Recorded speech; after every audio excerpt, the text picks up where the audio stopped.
Alors Benoît Le Tourneau, pour te présenter un petit peu, tu es actuellement responsable du pôle France Jeunes au Mans. Et en termes d'expérience, on peut dire que tu as un petit peu de bouteille. Ça remonte à quelle année, le début de l'enseignement du squash pour toi? Bon, j'ai commencé en 89, donc c'était le premier sport-études de squash en France, c'était à Cholet, avec Patrice Chotard et John Elstock, donc oui, ça date un peu, quoi. Donc tu vas pouvoir me parler d'arbitrage avec un petit peu... Et d'ailleurs, en matière d'arbitrage, tu as arbitré plusieurs championnats d'Europe, des tournois du circuit professionnel, les internationaux de France, enfin bon, genre... Les internationaux de France à Tours, à l'époque, avec Julien Bonetta. Donc parfait, tu es l'homme qu'il me faut pour répondre à cette question. Crucial, quelle est la place de l'arbitrage dans le squash et comment on peut le travailler, l'améliorer?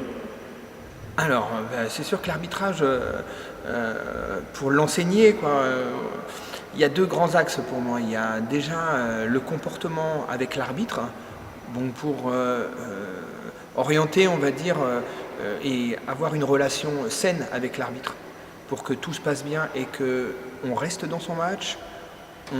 Peut-être même qu'on obtienne les décisions difficiles en sa faveur, basculent un peu plus en sa faveur.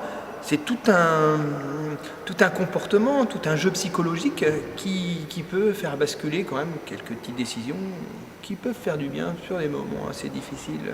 Voilà. Donc ça, c'est la première chose. Puis après, la deuxième chose, c'est toute la vision du jeu.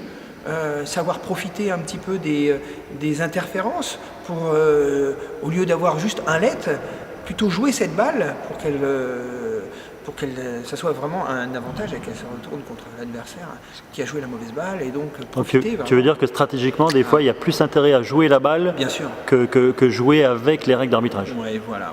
Demander des lets à tout va, voilà. On remet le compteur à zéro, c'est tout. On dit que profiter d'une gêne et si on prend sa place, si on attend le bon moment pour que l'autre se dégage et tout, si on rejoue la balle au bon moment, dans le bon tempo, ça peut être nettement favorable à rapport à juste un let. Et est-ce que pour toi, on peut perdre un match à cause de l'arbitrage?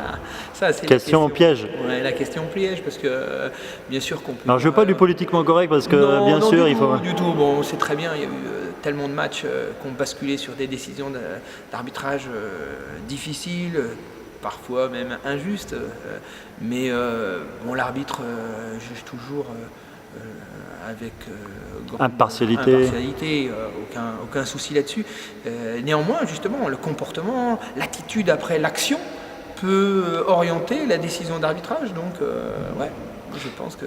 Et est-ce que c'est quelque chose que tu travailles, toi, avec tes jeunes au pôle? Non, que j'explique. Justement, mais travailler pour orienter, justement... Non, déjà on a tellement de choses à travailler la semaine, on n'a jamais assez de temps de faire toutes les choses qu'on souhaiterait, mais néanmoins de temps en temps lors des périodes de récupération, mais c'est surtout lors des débriefings d'après-tournoi sur le chemin du retour que là on a des discussions assez intéressantes où l'arbitrage entre en jeu. Voilà, on peut évoquer les petites situations chaudes qui se sont passées, des décisions d'arbitre et expliquer le pourquoi, du comment, pourquoi il y a eu une décision peut-être un peu dure en sa faveur, mais c'est jamais un hasard. Je pense que voilà, c'est tout un ensemble qui fait que voilà, ça peut basculer du bon côté. Voilà. Parfait. Bah, écoute, merci Benoît et puis bonne chance avec tes jeunes au pôle. Ok, à bientôt.